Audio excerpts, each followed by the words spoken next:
Welcome to Waking Up to God's Love with John and Sue Love, along with spiritual seekers asking questions. The time is now. It's time to wake up to all the lies. It's time to remember who you are and to know that there is a power greater than you.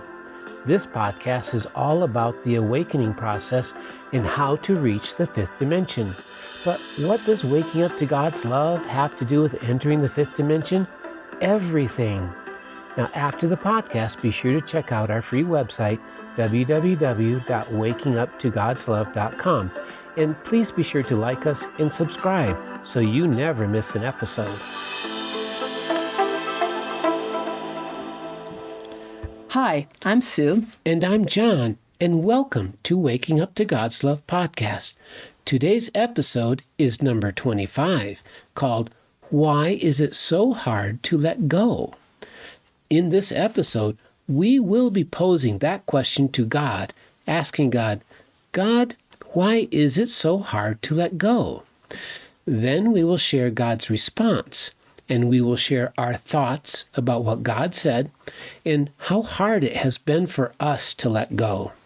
Now, for those who are wondering how we can talk to God, it is because we have both had near-death experiences, and we came back feeling God's love and having a direct and clear communication with God.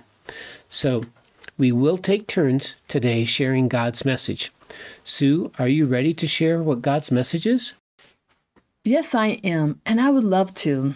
First, I ask God questions like, why is it so hard to let go? Why is it so hard to let go of the past? Why is it so hard to let go of habits and limiting beliefs? Why is it so hard to let go of anger, hurts, resentments? And why is it so hard to let go of anything and anybody that no longer serves us? Now, the following is what God shared with me. God said, because people are scared, whether they want to admit it or not, it's because it's all they know. It's all they were taught. It's their security. Many people are afraid of the unknown. That is why they are afraid of dying. It's the unknown. People are afraid of not knowing what will happen. That is why they must be in control, trying to control things or people. People also have a hard time letting go because they don't feel safe. They feel uncomfortable. They feel vulnerable. In not wanting to let go, unconsciously, it is their way of saying they are in fear. They must hang on for dear life because it's all they know. It's all they were taught. That is why it's so easy to be in fear. That is why a lot of people cannot stand up for what they believe in and speak their truth. In other words, many people would rather hide and stay in their comfort zone because it's hard to be vulnerable. They are afraid they will make a mistake. They don't want to be accountable and responsible for their life. It's easier to blame others. And it is your belief and how you were programmed. I hear a lot of people saying, who am I without my story, without my habits, without my behaviors, or without my beliefs? Who am I without my anger, my righteousness, and judgments? Or who am I without my hurts, my pain, my dramas, and even my sickness? That is why they don't want to let go. Some people don't really want to let go because then they may have to look at themselves, and that makes them feel uncomfortable. Some people want things to stay the same, yet that is impossible because the only thing that is real is change. People don't want to change, even when they are hurting, in a lot of pain, or in a terrible relationship. for many, they would rather stay stuck and complain. People can be totally miserable, be in a lot of pain, and yet there is a part of them that feels comfortable with being miserable, with being angry, with being depressed, or even sick, because it's all they know.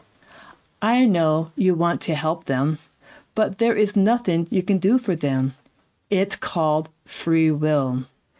Everyone is on their own path. Everyone has their own lesson to learn. Everyone is responsible for their own life. God can only help those who are willing to help themselves. They must be willing to ask for help. God cannot do it for them, only with them. Now here's the tricky part. Some people say they want help, and they say, help me, but they want you to fix it for them. They want to give their power over to you. They want you to take responsibility for their life.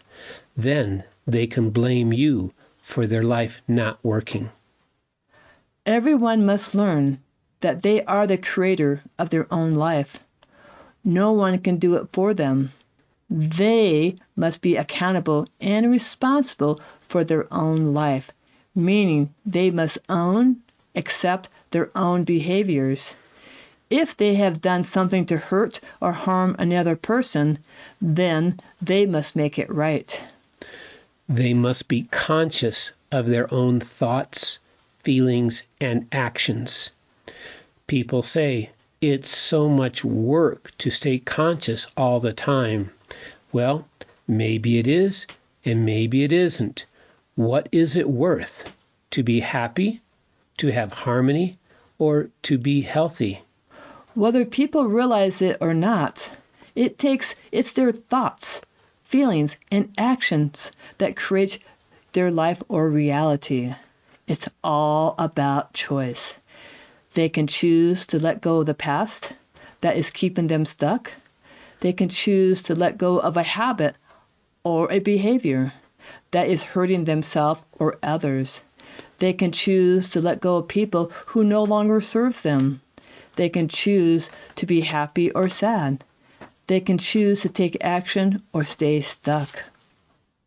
And lastly, it is so hard to let go because they try to do it themselves. They are using their own willpower. They are having to be in control. They are not able to surrender to a higher power that is greater than themselves. People forget to invite God into their life, to have their own connection with God. Then they have to want to let go. This is a big one for most people. Do they really want to let go? Do they really want to change, grow, and heal? Do they really want to let go and face their fears? Do they really want to let go of the only thing that they know that will keep them safe? So many people say they want to let go, but their actions speak differently. They even forget to ask God for help, and God is ready and waiting to help them, but they have to be willing to ask for help. Remember, in letting go, you must let go and let God, and know that with you and God, all things are possible. This completes my message from God. Sue, thank you for asking these questions of God and sharing God's wisdom. You are welcome. Now we will start sharing some of our thoughts, sharing our personal journey of letting go, which for me is being very vulnerable. But God told me that if I want true healing, I must be honest with myself and be vulnerable in sharing.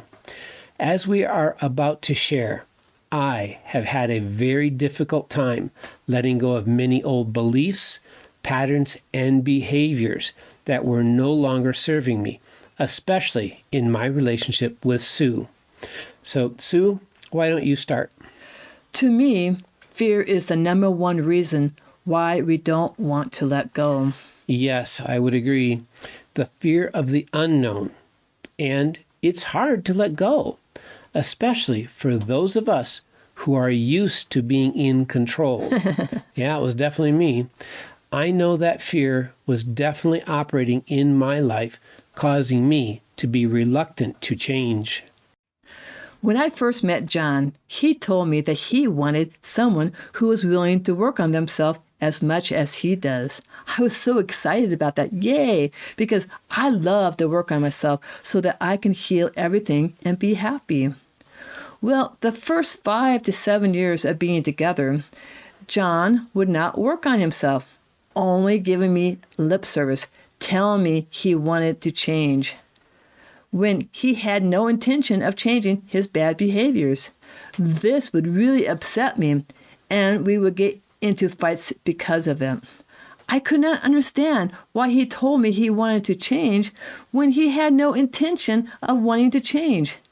He kept saying things like, I want to change, but he says, it's too hard, it's too scary, I don't know how. He kept telling me, it's who I am, it's how I was taught, excuses after excuses.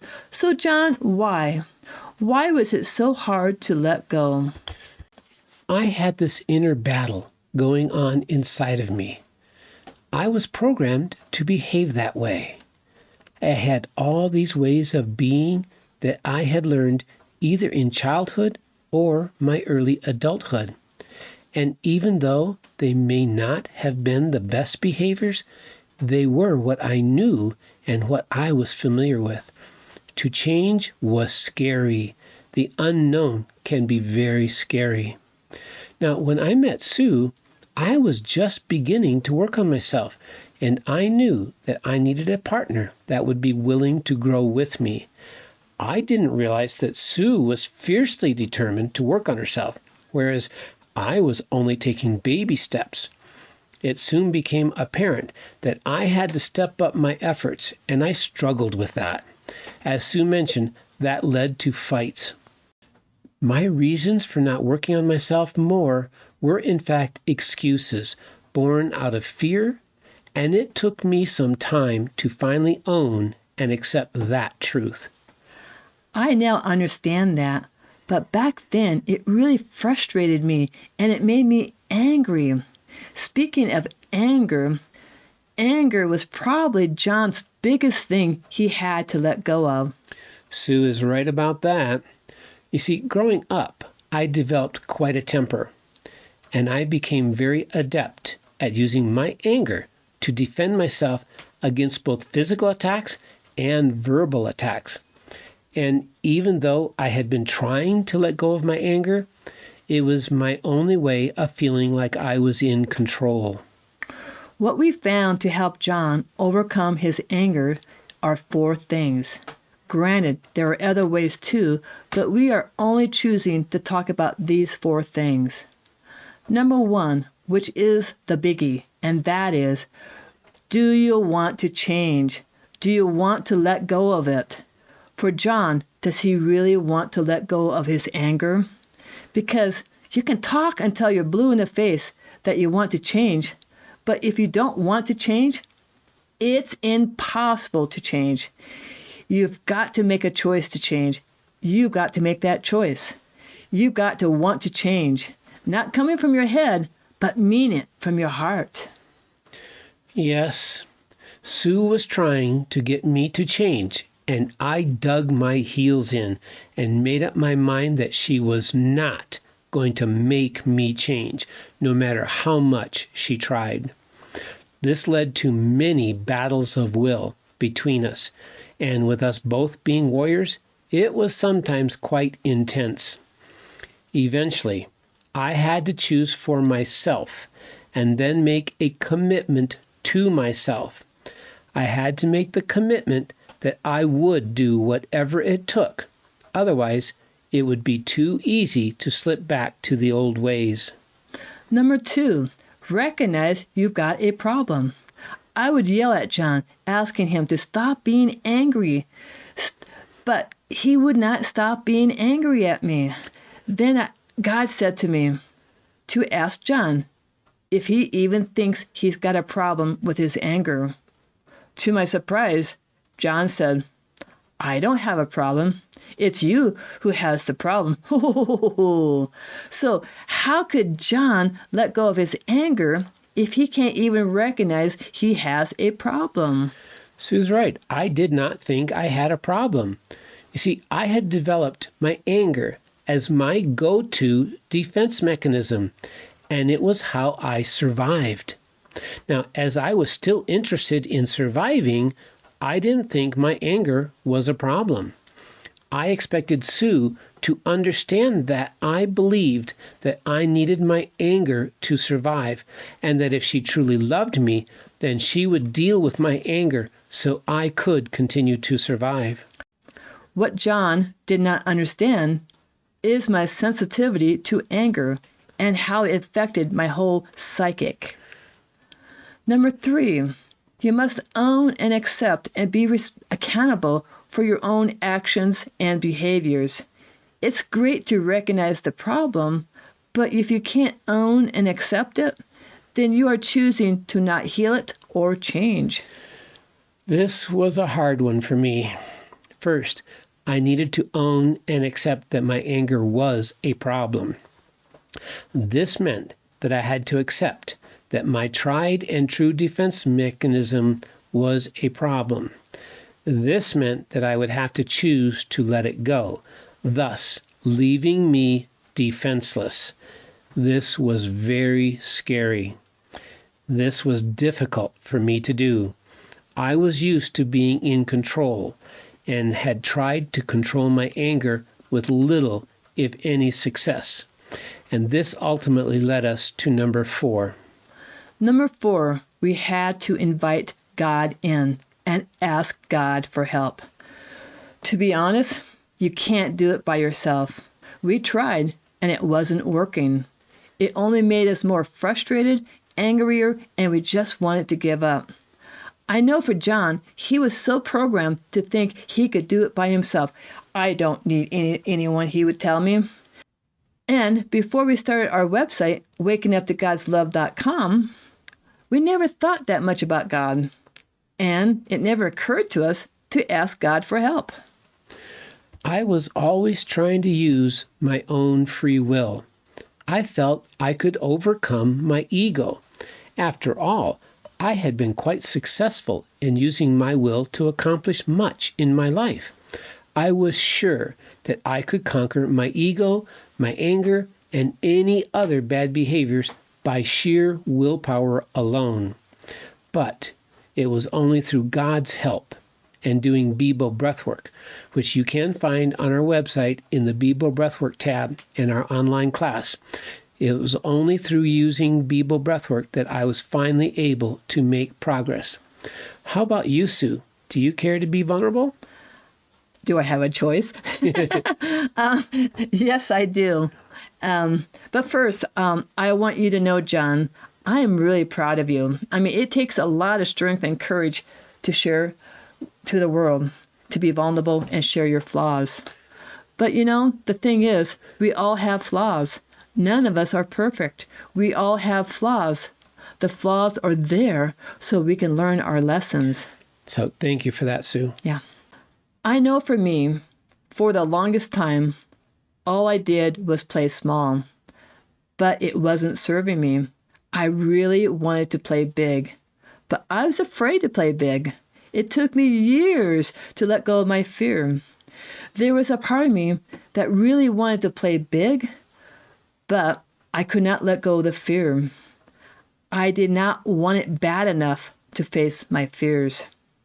It's hard to let go of all the negative voice in your head, or some would call the chatterbox, saying, "Who do you think you are?" or "You are not good enough," etc.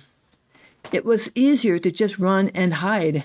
But after the years, I was finally able to face my fear because I really wanted it. I really wanted to play big. I found the courage to say, yes, I want to play big. And then I had to recognize what I was so afraid of so I could heal it. Recognition is so important in healing and in letting go. Then I had to own and accept that it was me who was stopping me from playing big, instead of blaming everyone and anything for it not happening, meaning it can't be me that's stopping me. Yes, it was me. Then I had to ask God for help. I tried for years to heal and overcome my fear by myself. I even tried healing my fears with other healers. It just wasn't happening. It was God that helped me heal the fear. Once I did recognize what needed to be healed, and I had to own and accept my part for not wanting to let go, I had to give it over to God. And the best way of doing that is by doing Bible breathwork. Again, you can go to our website, wakinguptogodslove.com, and go to Bible breathwork tab. There are lots of demos to watch, so you can learn how. It's very easy to learn and do. Then I had to forgive myself, asking God to forgive me for my fears of playing small, how I judged myself, how I blamed others, beating myself up for taking so long, being so hard on myself, and the list goes on. It's so important in letting go to forgive ourselves, forgive others, and even forgive God. And lastly, when you are able to finally let go of what you wanted to let go, it's always important to give thanks to God that you are free and for the healing that you received. Yes, it is. That is so important. Thank you, Sue. So, our next week's episode is number 26 and is called Scared to Surrender. People have been asking us, why is it so hard to surrender to God? Or how can I give my life over to God? I know for us, it has been a journey of self-discovery, having to do a lot of inner work. And since people have been asking, we decided to ask God, God, why is it so hard to surrender? So next episode, we will share God's response. And then afterwards, Sue and I will have a discussion. I think it's going to be pretty cool. So yeah, it will be. Please be sure to listen. Be sure to like us and follow us so you never miss a single episode. And please share this podcast with friends and family. And remember to check out our free website, wakinguptogodslove.com. There's so much valuable information in the website. There sure is. There's just a lot in that website. If you haven't checked it out, you'll be surprised how much is in there. Now, as we've shared before, this podcast and our website are both free. And if what we have shared has touched your heart and you feel guided to give, we would greatly appreciate any donation. God is reminding me to tell you that God loves you and you are never, ever, ever alone. Yes. Thank you for joining us today and being a part of our life, and may your heart be filled with God's love.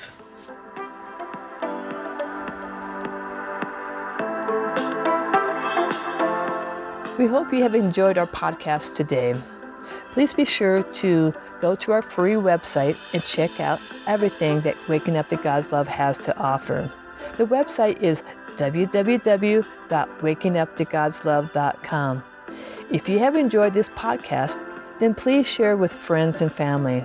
And we want to remind you to please like us and follow us so that you don't miss a single episode. And as we shared before, this podcast and our website are both free, so we would greatly appreciate any love donation. God is reminding me to tell you that God loves you and you are never, ever alone. Until next time.